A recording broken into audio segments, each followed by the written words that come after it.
a depressão e o que envolve a depressão. Isso que o Davi falou, esse dado da OMS sobre o aumento, né, e a depressão ser a grande, eu vou chamar de doença, mas não no sentido conceitual, tá? Doença, assim, da nossa época, é muito significativo. Por quê? Porque se é uma coisa que nos faz pensar, né, de forma dialógica sobre quem somos nós, é justamente que tipo de sintoma ou que tipo de doença a nossa época produz, né? Então, já fazendo assim um recorte um pouco histórico, que eu acho que quem é da psico talvez já esteja muito familiarizado com isso, mas cada época produz as suas próprias patologias, né? Então, as patologias, elas não são, digamos assim, uma disfunção individual de certo sujeito, né? Se cada época tem uma patologia, se caracteriza por um tipo de conjunto de patologia, a gente chega à conclusão de que não dá para colocar na conta só do José, né, da Maria, digamos assim, da pessoa, certos acontecimentos, né? Então, acho que é importante sublinhar isso para que a gente possa trazer de volta o sujeito para o lugar dele, né? Que é um lugar de relação. É um lugar de relação, não é um lugar de indivíduo ou um lugar de auto, alguma coisa, né? Como a gente costuma falar, ou como a gente costuma escutar, autoestima, né? Automotivação, auto, ou seja, né? Ideias que dariam a pensar que o eu, ele é suficiente em sua própria morada, né? Então, a nossa relação com o mundo e com o outro e com a gente mesmo seria um ajuste que a gente fizesse no nosso eu, né? É isso que esse quadro patológico da nossa época vem denunciar, né? Porque se por um lado a gente tem a depressão, por outro lado, como é que a nossa sociedade se caracteriza, né? É, claro que a gente não consegue resumir isso em 5 minutos, nem a gente pode ter essa prepotência de achar que dá para ir em uma linha só, né? Como toda realidade é um campo complexo e os campos complexos eles têm o quê? Enfim, vários fios, né? Vários fios. Então aqui a gente vai só escolher um fiozinho, né? Um fiozinho para fazer a gente pensar. Então, assim, uma das características da nossa época é justamente esse, como é que eu posso dizer, endeusamento, né, do indivíduo, do eu, né, daquilo que seria, assim, só da conta de cada um, não é isso?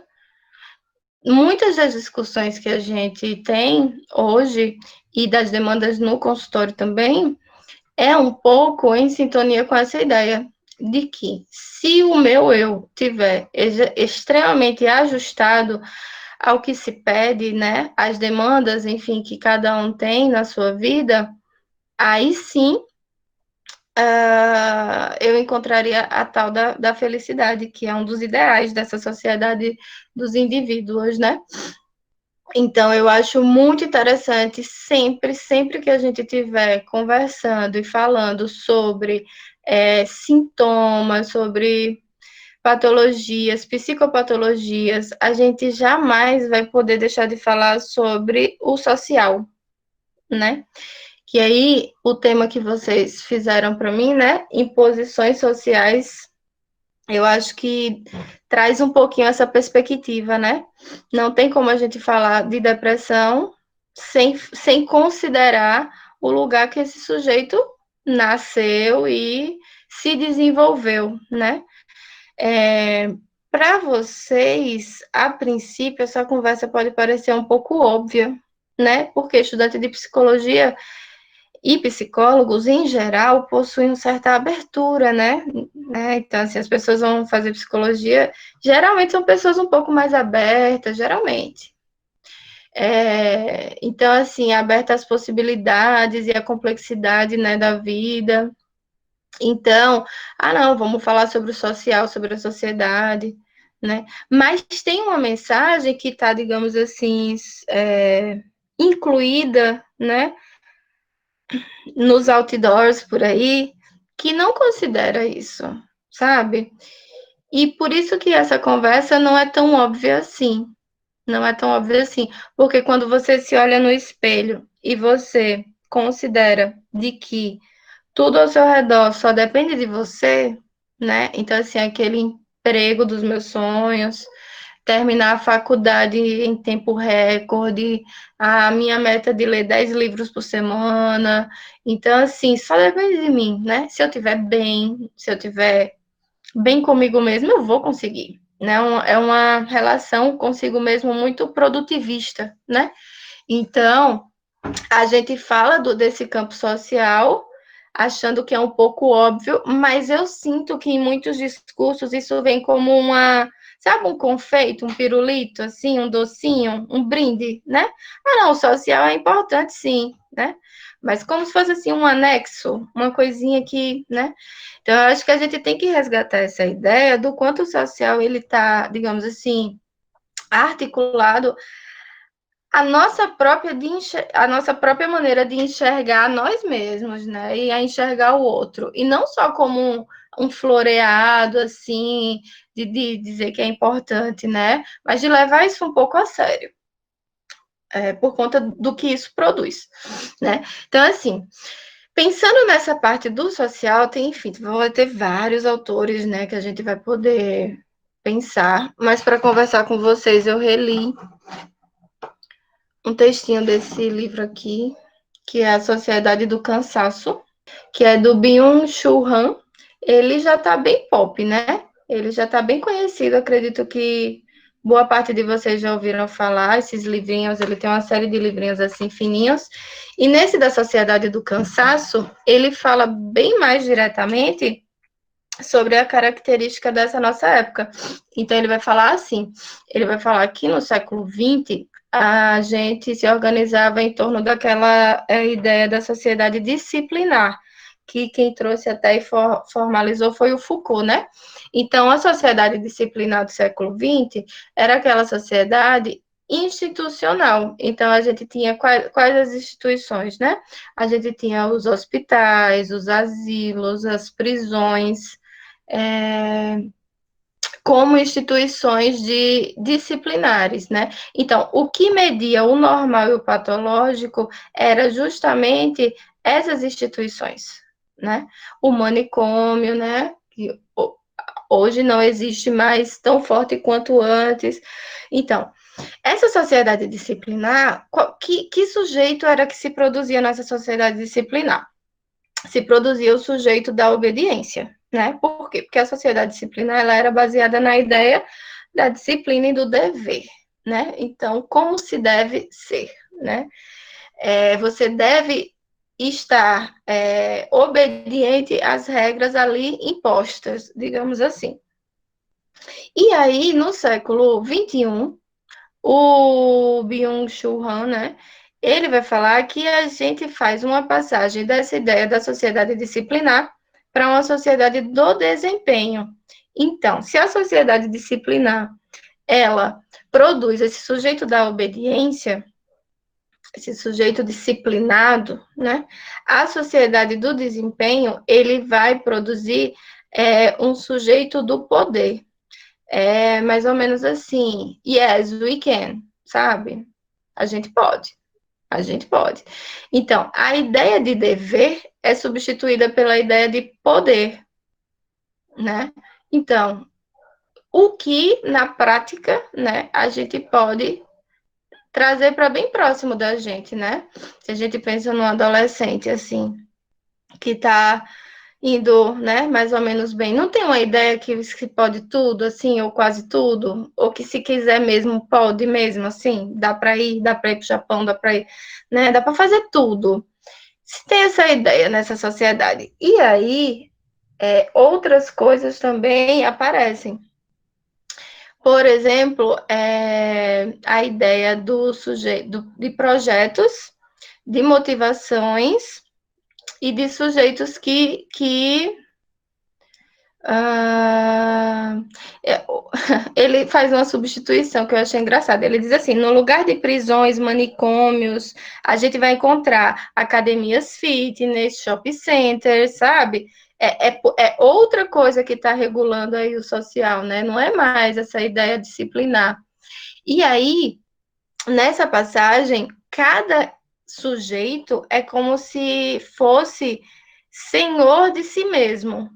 Eu não sei até que ponto essas ideias elas vão se sustentar ao longo do século XXI. Por quê? Porque em março, em dezembro, né, nós iniciamos um processo aí que, que é essa pandemia. Então, eu não sei até que ponto isso tudo continua ou perde força, né, ao longo desse atravessamento dessa pandemia.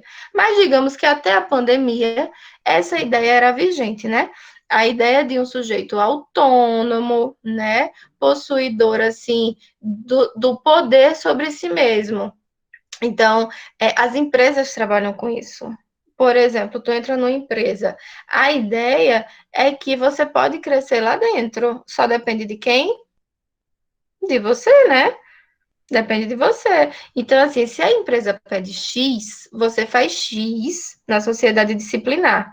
Na sociedade do desempenho, a empresa, ela pede X, só que assim, sabe, quem fizer 3x vai ganhar mais balinhas. Então, inicia uma espécie de corrida, digamos assim, onde o explorado, aí eu estou pegando as palavras dele, o explorado se torna seu próprio explorador. É como se cada indivíduo fosse a sua própria empresa. E você vai estar ali tratando você mesmo, tipo assim, para arrancar tudo de você. Então, aquela ideia de que antes você teria, enfim, né? Um, alguém, né, uma instância que iria dizer, não, tá pouco, faça mais, faça mais, faça mais. Ele fala que existe aí um inconsciente social que não tem nada a ver, esse inconsciente social não tem nada a ver com psicanálise, é o termo que ele usa enquanto filósofo. Ele diz que tem um inconsciente social que, que, que, que circula e que faz, digamos assim, pandemicamente, as pessoas adotarem essa ideia. Mas o que, que eu posso mais de mim? Né? E nisso, assim, isso é muito concreto, porque é nessa onda, por exemplo, que vem a ideia dos coaches, né? Que é uma coisa que tem tanta força, né? Hoje em dia. Porque se é uma sociedade onde cada indivíduo é empresa de si mesmo, e o explorado e explorador, né? Ou seja, essa ideia de que sempre dá para fazer mais um pouquinho, quem é que pode auxiliar, né? É nessa onda que os coaches eles surfam, digamos assim, na ideia de que você pode sim ajustar a sua potência, que você pode sim, em cada pedacinho, né, em cada área da sua vida, explorar um pouquinho mais, né? A gente vê muito isso na relação com o próprio corpo. Eu vi que vocês tiveram uma fala, né, com a psicóloga anterior. Ela estava falando um pouco sobre isso, sobre alimentação. Então, assim, até que ponto também a relação com a comida não vem aí como um sintoma, né? Como um sintoma que denuncia também essa exploração que a gente faz de nós mesmos, né? Então, tem que pensar. E aí, o próprio Byung-Chul Han, ele vai falar que nessa passagem da sociedade disciplinar para a sociedade do desempenho, onde o sujeito, ele deixa de ser um sujeito de obediência e passa a ser um sujeito do poder, né? E que ao invés de ele estar num, enfim, né, tá num lugar de ser demandado, ele passa a ser demandante da própria função de trabalho dele, qual que é a patologia que surge? Sabe? Não está só na área psi, é a depressão. A depressão seria justamente o efeito desse, não dessa falta, mas desse excesso, sabe? É um sujeito assim que é tanto que ele para. Às vezes ele para, sabe? Então a gente tinha uma ideia há um tempo atrás, há um tempão atrás, eu escutava muito assim as pessoas falando da depressão como esvaziamento, como um sujeito que se sentia vazio, como aquela coisa assim, sabe, uma falta. E aí, nos últimos tempos, a gente tem trabalhado e pensado a depressão não como falta de alguma coisa, mas como excesso, sabe? Então, assim, sabe aquele carro que você botou tanta mala, a mala cabia no carro, cabia, só que assim, teve uma hora que a roda parou, não rodava mais a roda e a roda parou. Então, a mala estava dentro do carro, né? O carro suportou, mas o contraponto foi que ele não se movimentava mais. Então, assim, a gente tem potência e a gente pode, sim, nos enchermos de demanda e de coisas na vida e de vamos lá, e a gente pode, igual um carro, a gente pode ir se enchendo de coisas, mas pode ser que tenha uma hora que isso trave, né? Que isso trave. Aí, nesse ponto, aí a gente faz a passagem entre o social e o singular. Não o individual, mas o singular. Por quê? Porque por mais que a nossa época tenha esse imperativo, né, do poder, você pode, basta você querer, né? Isso tá assim nos outdoors, aqui em Arapiraca, por onde você for, vai estar tem essa frase, né? Incluída aí nas sublinhas. E aí, agora sim, como cada um vai se relacionar com isso que é próprio da sua época, aí a gente entra no campo da singularidade, né? Porque a gente nem pode determinar que essas imposições sociais, elas vão se transformar em depressão, vão se transformar em, em,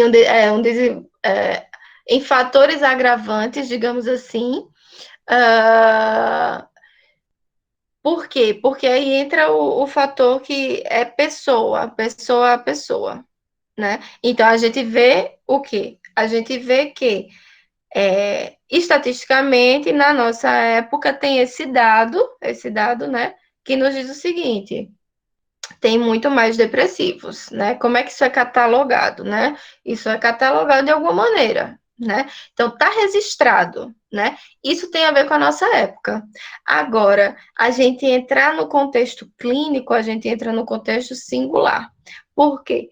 Porque a gente não pode jamais fazer uma dedução de um campo do social para o campo, digamos assim, do particular, né? Então, se uma pessoa procura vocês para uma escuta, e aí a pessoa vai e conta, por exemplo, toda a sua vida, e aí você vê que tem uma rotina assim, bem puxada e tal. Você não vai fazer logo a associação, não, essa pessoa trabalha muito, está se explorando, blá, blá, blá, logo se explica, né? O aparecimento, assim, disso na pessoa. Não, você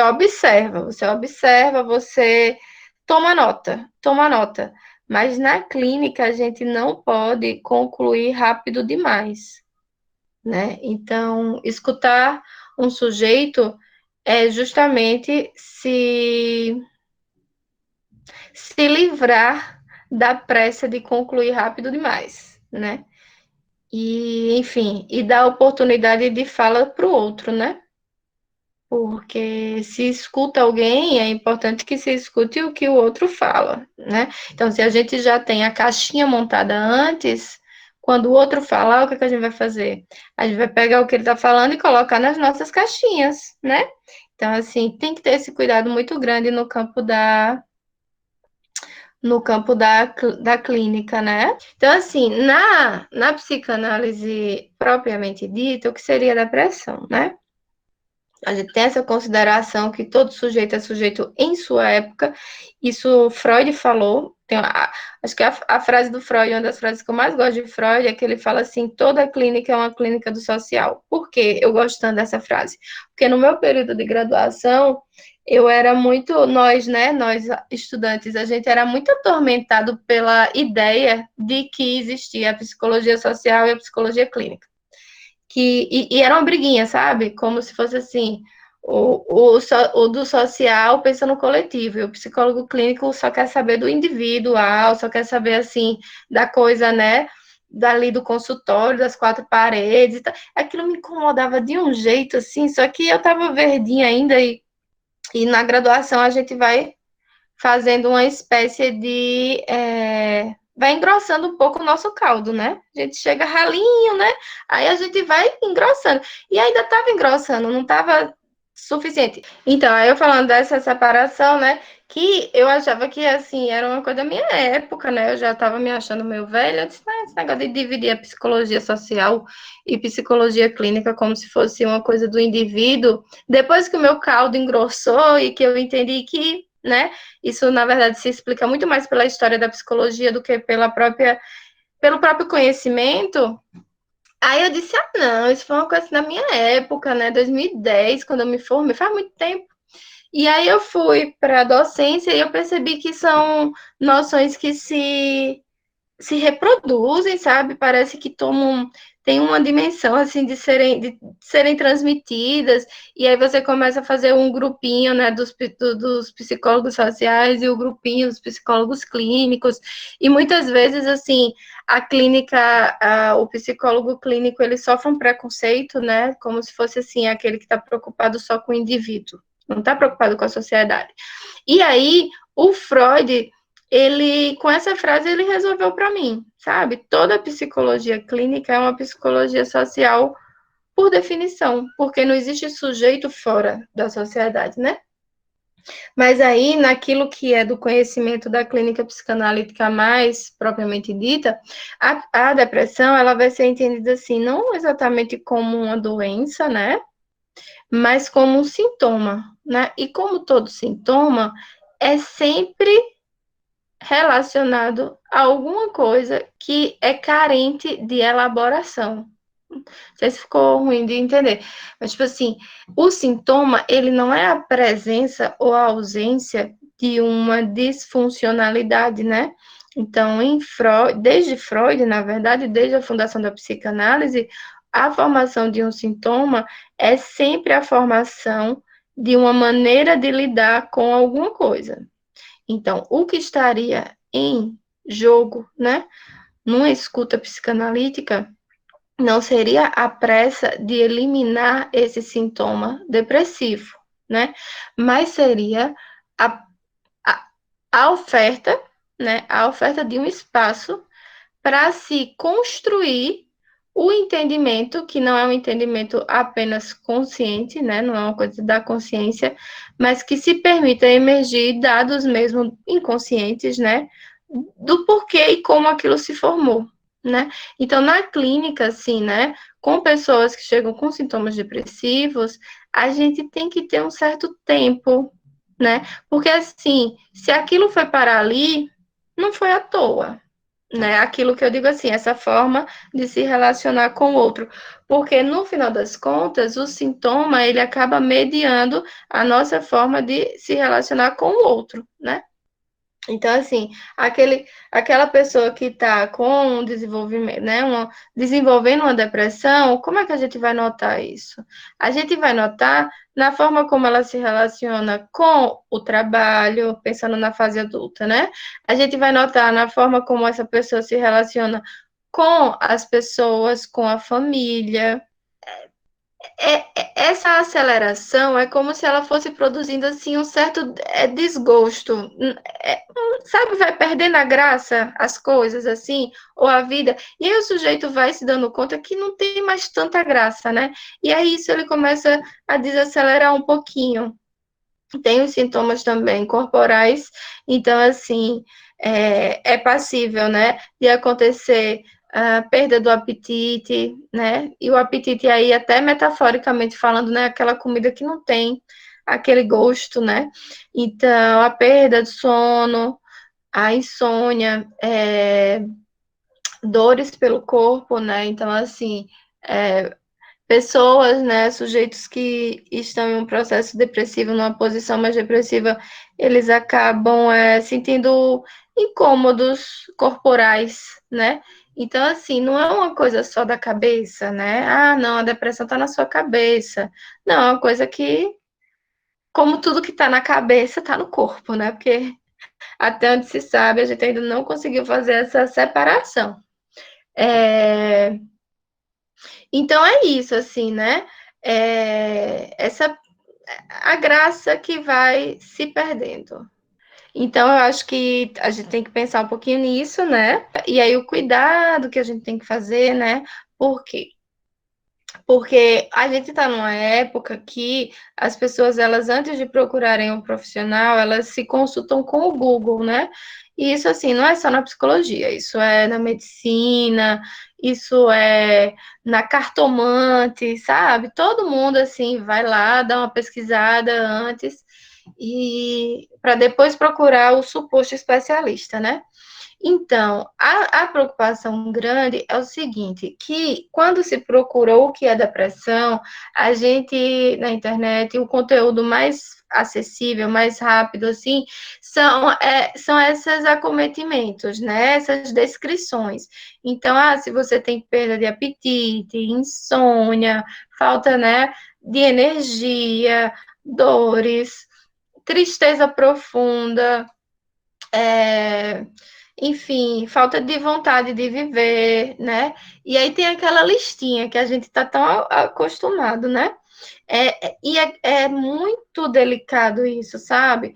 Porque, assim, o diagnóstico de uma depressão, ele não pode ser baseado só nisso, digamos, sabe? Por quê? Porque eu posso garantir para vocês que pessoas podem perder o sono por vários motivos. E o sono e o apetite, né? Tem pessoas que perdem o sono e o apetite quando se apaixonam, por exemplo, né? Acometidas por alguma paixão. Então, assim, tem que ter esse cuidado, porque senão as pessoas, o que é que elas fazem? Elas vão na internet e procurando um pouco como nomear o sofrimento. E aí, quando elas veem aquela listinha, né, enfim, de comportamentos e sintomas, aquilo bate como um espelho. Então, aquilo dali bate como um espelho e a pessoa vai e diz assim: então eu sou depressiva, né? É isso. Então, essa coisa como é que eu posso dizer, esse dado da OMS, eu acho que a gente poderia também pensar nesse viés, sabe, de compreensão, como é que as pessoas estão se relacionando com o próprio sofrimento.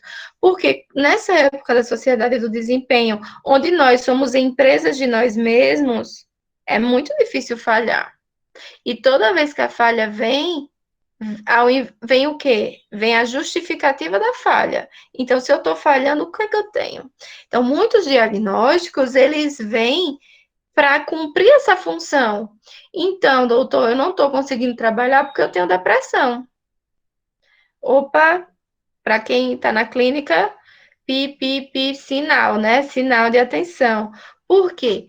Porque quando o sujeito faz essa relação de justificar pela via de um diagnóstico, a gente sai do campo do singular, do indivíduo, do sujeito, né? E não dá para positivar isso assim na clínica muito de cara, por quê?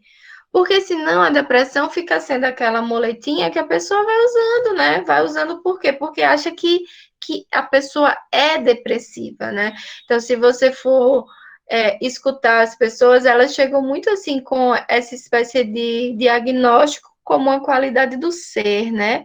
Que eu sou ou fui acometida.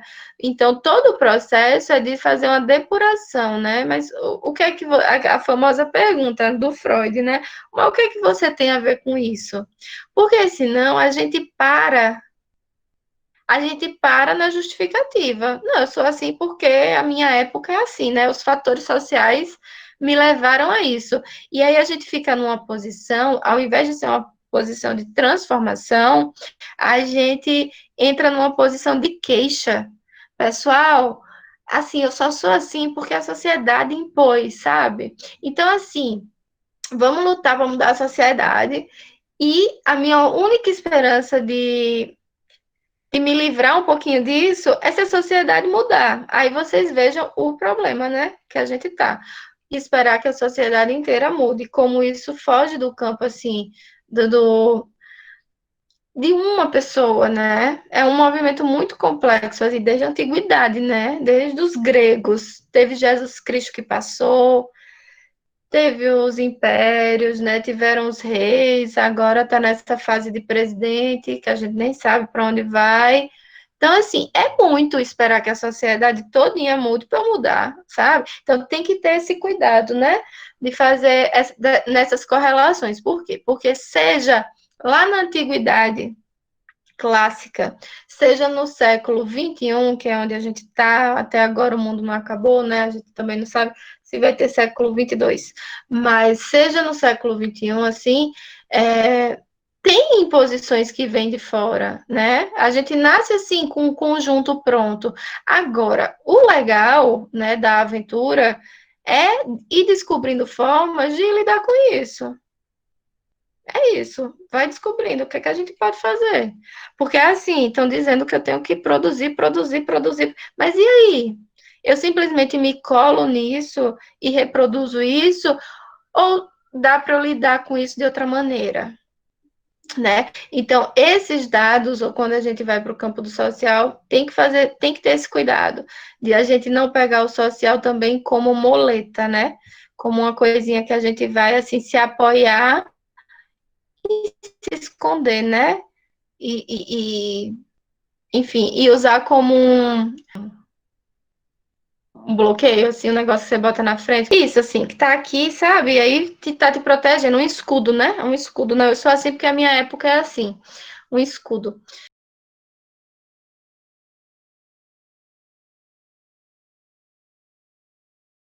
Uma pessoa que pensa em suicídio, ela dá sinais, na maior parte das vezes, né? Então, eles avisam, eles sempre avisam, né? Só que o que acontece? O outro não escuta. Então, qual que é a problemática aí nessa coisa das redes sociais?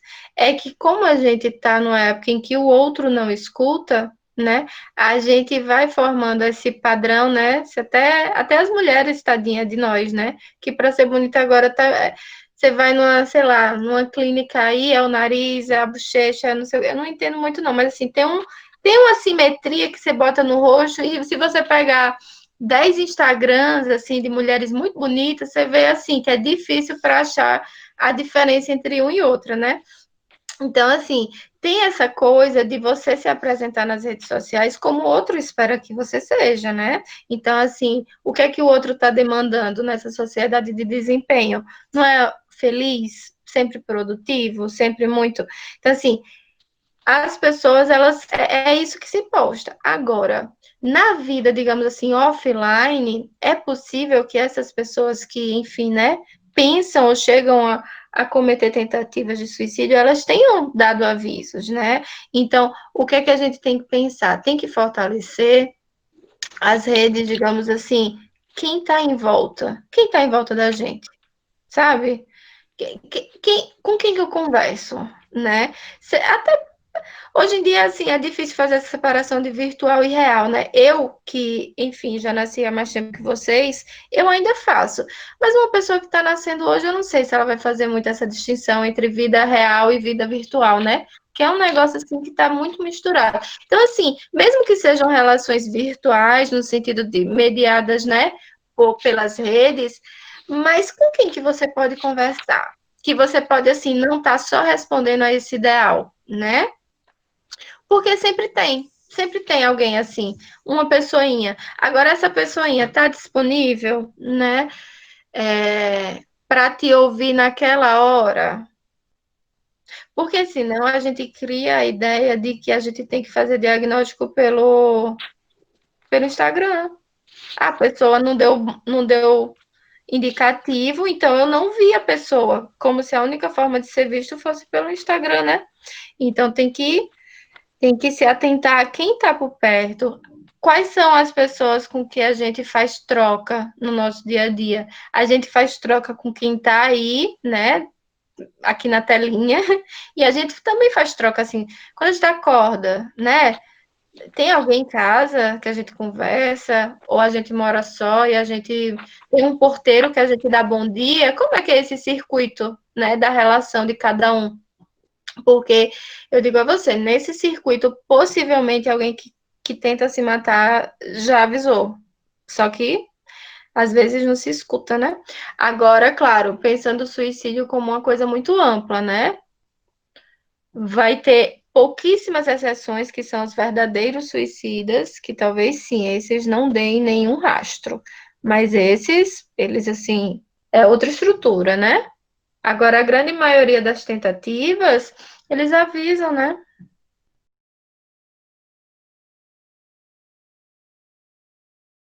É que assim, essa, essa coisa que antigamente era do campo psi, psico, né? Seja psiquiátrico, seja psicopatologia, seja da medicina, essas coisinhas, assim, no campo da psicopatologia especialmente, elas se tornaram uma forma de representação social. Então, assim, que é esse cuidado que a gente tem que ter, né? Então, eu me apresento como depressivo.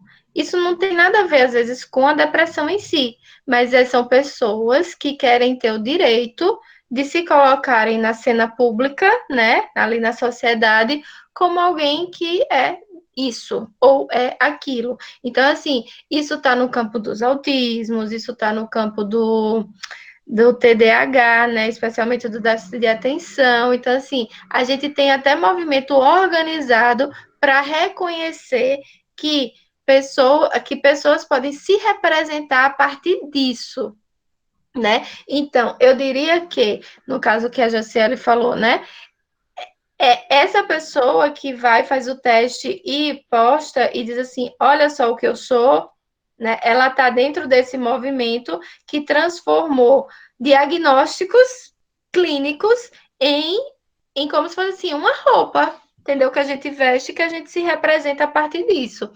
Então, a gente não precisa fazer desses testes de internet a gente não precisa fazer uma associação com diagnóstico clínico. A gente faz uma associação com representação social. Mas quando alguém me diz que é depressivo e defende, né, a bandeira de que ele quer ser reconhecido assim, o que ele está querendo dizer com isso? Essa é a pergunta, né? Porque senão a gente acha que ele está se dizendo depressivo clínico, e não é isso, né? Às vezes enfim, vai depender do caso a caso, né? Mas tem essa corrente que é própria da nossa época. O grupo do X, o grupo do Y, o grupo do. E aí, quem eu sou? Eu sou aquele traço que me representa. Quando o sujeito está nessa posição, o que é que está acontecendo? Ele está fazendo um negócio assim complicado. Ele acha, sabe aquele barato que sai caro, né? A gente pensa assim, resolveu, porque eu já encontrei alguma coisa para dizer o que eu sou. Só que acontece, não dá muito certo, né? Porque aquilo que se é não cabe, né? Não cabe em um diagnóstico. Então, vai ficar sempre sobrando alguma coisa carente de ser nomeado, né? Então, mesmo sujeitos que são depressivos, isso não resolveu a vida, né? Ah, não, descobri, agora eu já sei, já entendi tudo, eu sou depressiva. Beleza, amanhã, depressiva e, né? Não vai resolver os problemas da vida.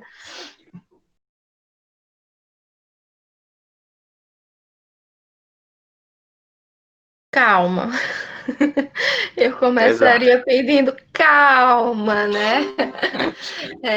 Não dá para dar assim, infelizmente, eu queria muito, né, que tivesse uma pílula assim de palavras, né, que resolvesse tudo. Mas eu acho que assim, aproveitar enquanto a coisa não, né, enquanto você não desiste de vez, enquanto tem uma energiazinha, procurar espaços onde você possa falar sobre isso.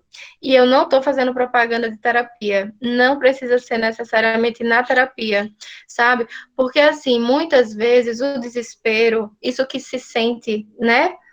Assim, sentiu a explosão, o desespero, o estresse, o sintoma depressivo, ele aparece depois. Eu faço uma comparação que não é muito boa, mas funciona. Imagina quando você come alguma coisa e você não consegue digerir, o que acontece? Teu corpo fica produzindo mal-estar, né? Porque você comeu, sei lá, uma feijoada, a feijoada não desceu literalmente. Então o negócio fica ali ruminando, não é isso? Uma má digestão, né? E aí você tem que tomar alguma coisa para fazer com que o seu organismo ali consiga digerir. Pronto. Nos processos psíquicos, digamos assim, eu gosto dessa relação com a digestão. Então, um professor que está passando por todo esse processo de pandemia e chega a manifestar esses sintomas, é porque tem alguma coisa a nível psíquico que não está digerido, entendeu? Tá ali voltando e retornando, retornando. E esse processo é péssimo. Por quê? Porque na má digestão do nosso estômago, a gente tem aqueles remedinhos, né? Eu não tenho muito isso, mas sempre tem um negócio que é meio mágico. Eu já vi gente tomando, você toma e parece que dá um alívio na hora, um negócio assim. Agora, no psiquismo, não. O remédio do psiquismo seria o quê? A elaboração simbólica. Então, você está sofrendo por alguma coisa que você não consegue nem muito nomear completamente, e aí você precisa de espaço para elaborar isso. Agora, se o professor está dando aula e ele não tem o espaço de elaborar sobre isso, aí vai ficando esse mal-estar, vai se agravando. Então, o que é que eu aconselho? Eu aconselho reunião de pares, conversa com pares. Então, conversar muito com outros professores que estão na mesma situação, trocar umas figurinhas assim, não é que vai resolver, mas é que precisa ter esse circuito, não pode estar só se deparando com a frustração, entende? A frustração tem que circular. Então, conversa com pares, né? Eu não gosto de passar receita assim, porque quando a gente coloca como tarefa, dá errado, dá sempre errado. Mas, assim, a prática de um exercício físico é interessante, porque não tem nada a ver com fitness, mas tem a ver com você estar ali, enfim, movimentando uma certa energia, né? E no corpo, então acho que faz uma diferença boa, assim. E tem também os espaços de fala, espaços terapêuticos, né? Então eu acho que é procurar lugares onde isso possa circular. Porque se ficar só preso ali, sabe, na ponta da língua do professor, que não pode, não tem para quem falar isso, vai ficando cada vez mais venenoso, né? E se um veneno que volta para si mesmo. Então tem que encontrar, Davi, espaços para elaborar isso. Porque é da ordem do traumático, né? Por quê? Porque foi pego todo mundo de surpresa, os professores não, enfim, não imaginavam isso e eles começam a sofrer um pedido de um negócio assim, como assim? Então, eles estão fazendo a elaboração de um certo. Todos nós estamos de um certo luto com o que era antes, né? Que já é um trabalho, o luto é um trabalho danado de se fazer. E para alguns profissionais ainda tem esses pedidos insistentes, essas demandas, né? Ah, se você não sabe, eu não quero saber, aprenda, tem que fazer, né? Então, eu acho que é um pouco isso, assim, procurar espaços de elaboração para fazer isso circular.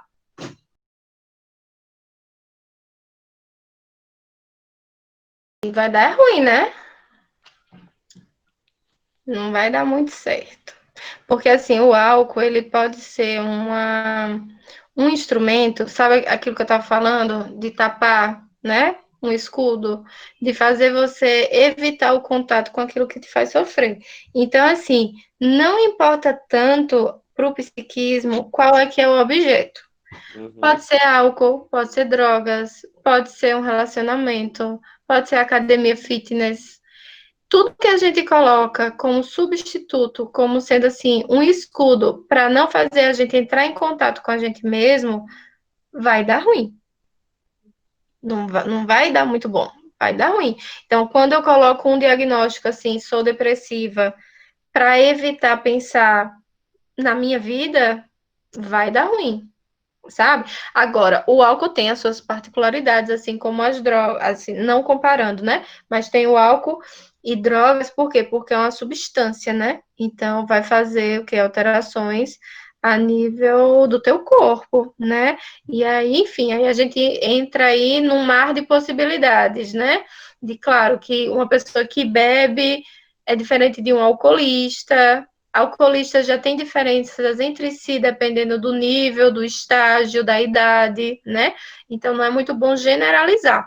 Mas o uso da substância álcool para evitar esse contato com aquilo que te faz sofrer, não vai dar certo. É como se fosse um estado de dormência. Você tá meio dormente, assim. Você tá sempre tentando ficar dormente, né?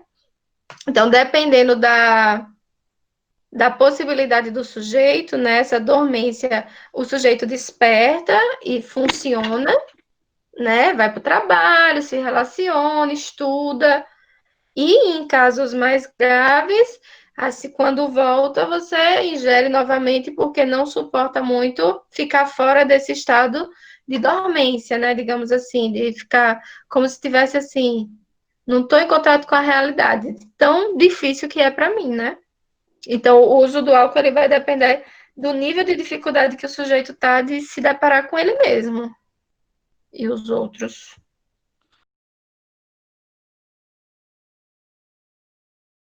Uhum.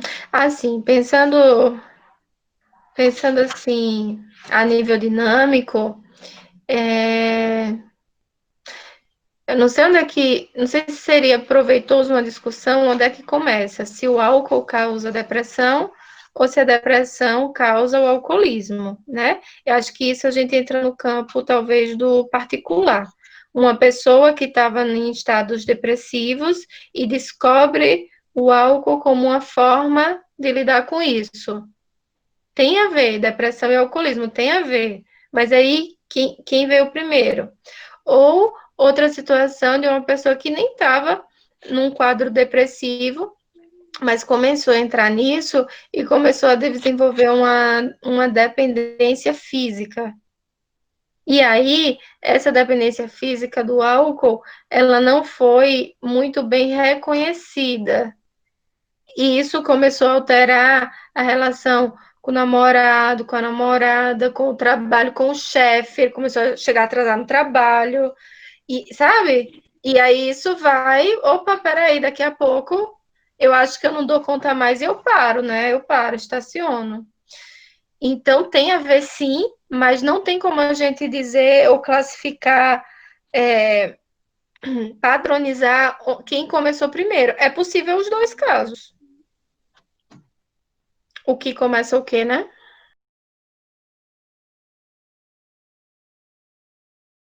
Eu acho que o que a gente não pode dizer nem no consultório nem fora é desmentir, né? Se é uma coisa que assim faz muito mal, é você não ser reconhecido naquilo que você fala. Então, se uma pessoa diz assim, eu tô com depressão, tudo bem, a gente não precisa acreditar que é a depressão que tá lá no livro que a gente estudou e que a gente viu na aula. Não precisa ir para lá, né? Mas a gente vai. O que que ela está querendo dizer com isso? Alguma coisa é. Se é depressão clínica, a gente vai descobrir. Se for outra coisa, a gente vai descobrir. Então, o que não se deve dizer, não se deve desmentir, né? Isso eu digo assim, para qualquer tipo de situação, porque a gente vive numa época que a gente se escuta muito pouco. Aliás, a gente quase não se escuta, porque a gente tem essa supremacia do eu, né? Então somos tão assim apaixonados pelo eu que a gente está sempre muito em si mesmado. E é aí que vem a depressão, o suicídio, várias coisas, né? Porque a gente deixa de se ver dentro de uma rede e a gente começa a achar que a gente é sozinho no mundo. Eu achei interessante que eu estava lendo, né, o título que vocês colocaram para mim, e aí, em um nível de leitura, eu disse, poxa, assim, basicamente é para falar sobre a relação que a gente tem com o outro, né? Porque fatores sociais é o outro, né? O outro, assim, lacanianamente falando com O maiúsculo, né? Ou com O minúsculo, que seriam os nossos semelhantes, mas é o outro, né? Como é que a gente se relaciona? Não existe eu sem outro. Só que a gente está numa época que a gente acha que pode existir o eu sem o outro. É aí que vem as redes sociais, É aí que vem esses adoecimentos, o enfraquecimento das nossas redes. E não é uma coisa assim que você sozinho vai resolver. Então, assim, o primeiro passo é: tô com depressão, quero me matar. Como assim? Fale mais sobre isso. Só que na supremacia do eu, a gente tem uma dificuldade enorme de suportar escutar. Então, o que é que a gente diz? Procura um psicólogo. A gente passa a bola, sabe? Ah, não, procura um psicólogo, um psiquiatra, ou procure, sei lá, alguém da sua padre, da sua família. Aí, sabe? Aí você chega no padre, o padre, procure, meu filho, essa é falta de fé, vai rezar em casa. Enquanto isso, essa pessoa que está sofrendo, olha o circuito que ela está fazendo. E ela está tentando alguém para endereçar isso, e toda vez que ela chega em alguém, dizem assim: vá adiante, bata na próxima porta. Tem uma hora que a pessoa cansa, né? Então, até a gente, assim, eu tô falando, eu falei um pouco como sujeita, né, em sociedade, mas como psicólogos a gente tem que ter muito cuidado também, porque às vezes uma forma de não escutar o outro é chegar ao seu paciente e você já entender tudo sobre ele na primeira consulta, sabe? Você aprisiona o outro na sua compreensão, e o que acontece? O que acontece é que aquilo que o outro está tentando elaborar e falar fica sem espaço de ser dito. Porque aí você vai dizer: ah, já sei, depressão moderada, vamos lá, né? O que é que você deve fazer? E aí, até os psicólogos estão tão assim em si mesmados que eles acham que tem que dar a resposta. Se eles não derem a resposta com 3 consultas, eles são profissionais ruins, né? E aí, nisso, o paciente, ah, tá, tudo bem, vou fazer, né? Aí faz, às vezes melhora por um tempo, às vezes nem melhora, e isso gera culpa no paciente. Eu fiz o que o psicólogo mandou. Se eu não melhorei, a culpa é minha. Eu que devo ter feito errado.